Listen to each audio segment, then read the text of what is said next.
Hello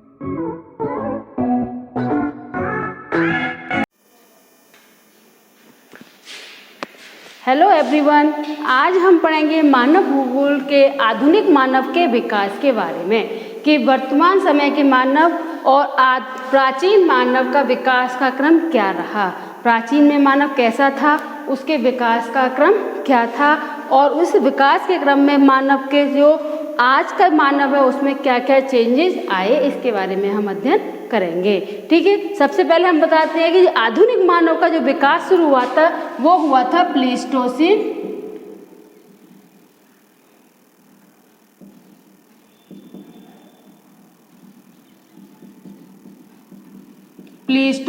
युग में। ठीक है, यानी प्लीस्टोसीन युग हिमयुग थे, हिमयुग से पहले ही मानव का विकास शुरू हो चुका था। और उस मानव के आधुनिक मानव, दो मानव थे, एक तो कपि मानव यानी प्राचीन मानव और दूसरा है आधुनिक मानव।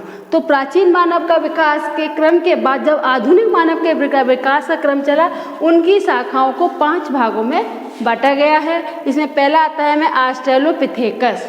ऑस्ट्रेलोपिथेकस को हम बोलते हैं दक्षिण कपि, इसको दक्षिण कपि भी बोलते हैं और प्राचीन मानव को भी कपि बोलते हैं। तो कपि का मतलब है कि जिसका स्वरूप ना तो भी जानवर जैसा है और ना ही मानव जैसा। तो उस कंडीशन में दक्षिण कपि जो मानव था वो विकसित हुआ था। और ये जो दक्षिण कपि मानव है ये ऑस्ट्रेलिया में विकसित हुआ था, अफ्रीका में विकसित हुआ था और चिंपैंजी जैसा था।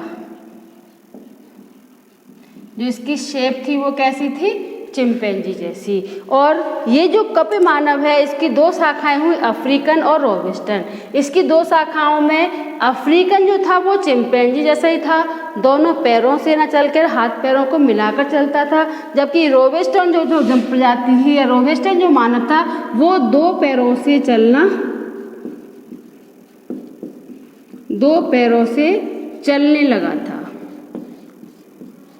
इसीलिए इसको हम आधुनिक मानव में सम्मिलित करते हैं, क्योंकि कपि मानव होता तो वो 2 पैरों पर नहीं चलता। और आधुनिक मानव जो रोबस्टन जो पहली शाखा थी जिसने पैरों पर चलना शुरू हुआ था। दूसरी आती है हमारा होमो हैबिलिस शाखा।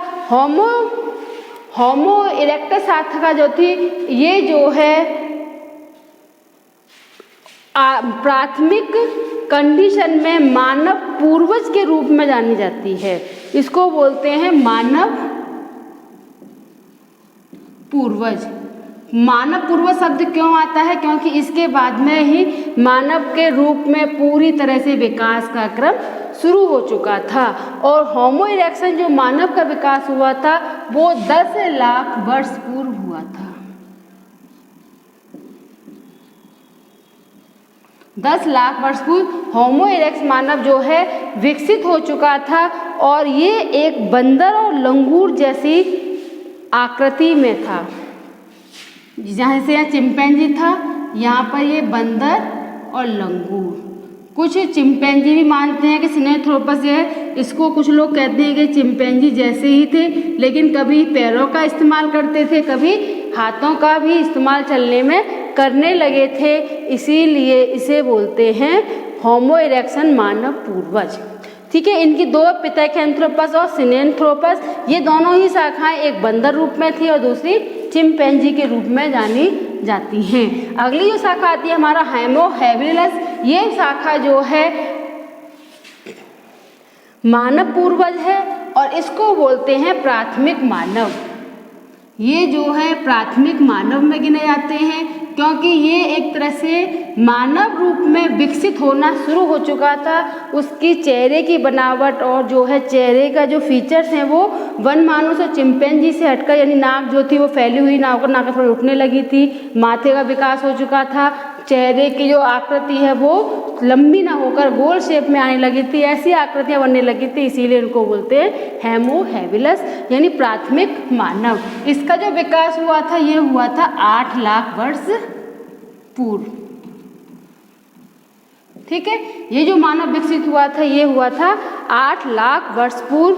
और ये गुरिल्ला जैसे दिखते थे, अब गोरिल्ला तुम लोगों ने देखा होगा, जो आकृति होती है वो एक तरह से मानव जैसे सारे काम करते हैं, तो ये गोरिल्ला जैसे दिखाई देते थे इसीलिए। और इनकी जो शाखाएं वो ऑरियोपिथेकस और पैरापिथेकस कहलाती हैं। ठीक है, इसके बाद आता है हमारा होमोसेपियन।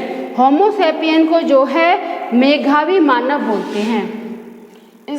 इसका नाम है मेघावी मानव।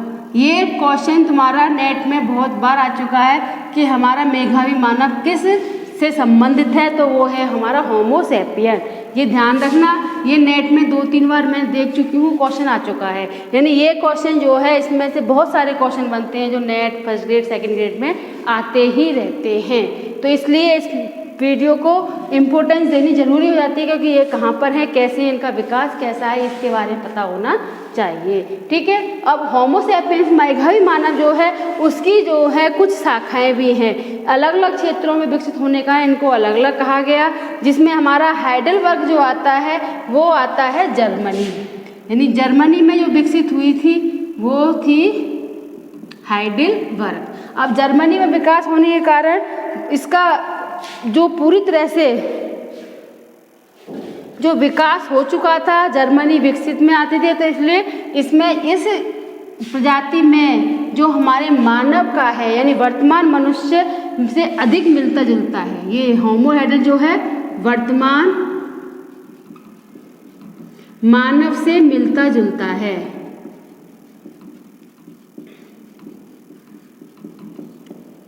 यानी काफ़ी कुछ इसका वर्तमान मानव से मिलता जुलता दिखाई देता है, उसे बोलते हैं हाइडेलबर्ग है। और दूसरी सोलो मानव ये है, ये जावा द्वीप में मिलते हैं।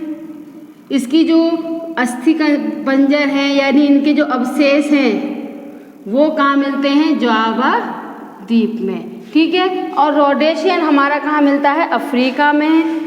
ये जो रोडेशियन शाखा है ये हमारी, इनके जो अवशेष हैं वो कहाँ मिलते हैं, अफ्रीका में। और इसके बाद में आता है हमारा सिनेंथ्रोपिस, ये मिलता है ब्रिजिंग निएंड्रस मानव जो है वो मिलता है जिब्राल्ट जर्मनी में।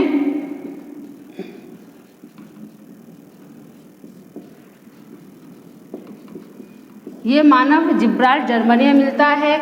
और जो हमारा क्रो मानव है, क्रो मानव मिलता है हमारा क्रो मैगलन चट्टानों में।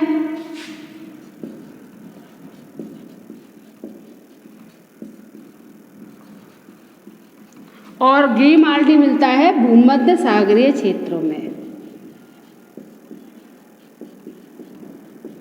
तो इन अवशेषों के जहाँ जहाँ इन मानवों के अवशेष मिले हैं उन अवशेषों के आधार पर इनका नामकरण किया गया है। हाइडेलबर्ग जर्मनी में, सोलोमैन जावा द्वीप में, रोडेशिया अफ्रीका में, निएंडरथल जिब्राल्टर जर्मनी में है, और ग्रीमाल्डी भूमध्य सागरीय क्षेत्रों में, और क्रो मैग्नल चट्टानों में इनके अवशेष देखने को मिलते हैं। ठीक है, अब आती है बात होमोसेपियंस।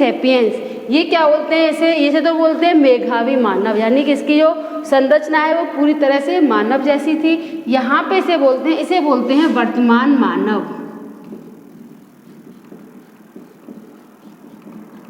ये हमारा वर्तमान मानव कहलाता है होमोसेपियन। ठीक है, इसे आधुनिक मानव भी बोलते हैं। ये जो है होमोसेपियन और क्रो मैग्लन का मिला जुला रूप है।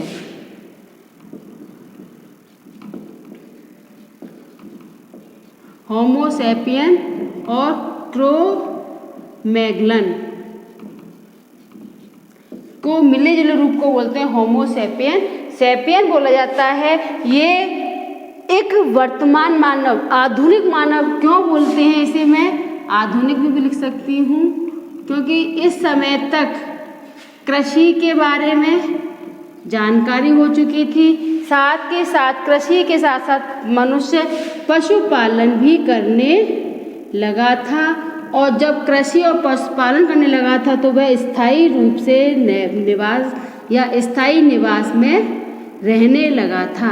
यानी जो कंडीशन मानव की वर्तमान समय में पाई जाती है वो कंडीशन होमोसेपियन मानव में देखी जाती है, इसीलिए इसे बोलते हैं जो हमारा ये दोनों ही मोस्ट इम्पोर्टेंट हैं। इसके बाद में ये भी फर्स्ट ग्रेड में आ चुके हैं। इनकी ब्रांचों के बारे में पूछा जाता है कि पिथेकैंथ्रोपस किस शाखा से संबंधित है, तो उसमें होमो इरेक्शन आएगा। इस तरह पैरापिथेकस किससे संबंधित है, होमो हैबिलस से।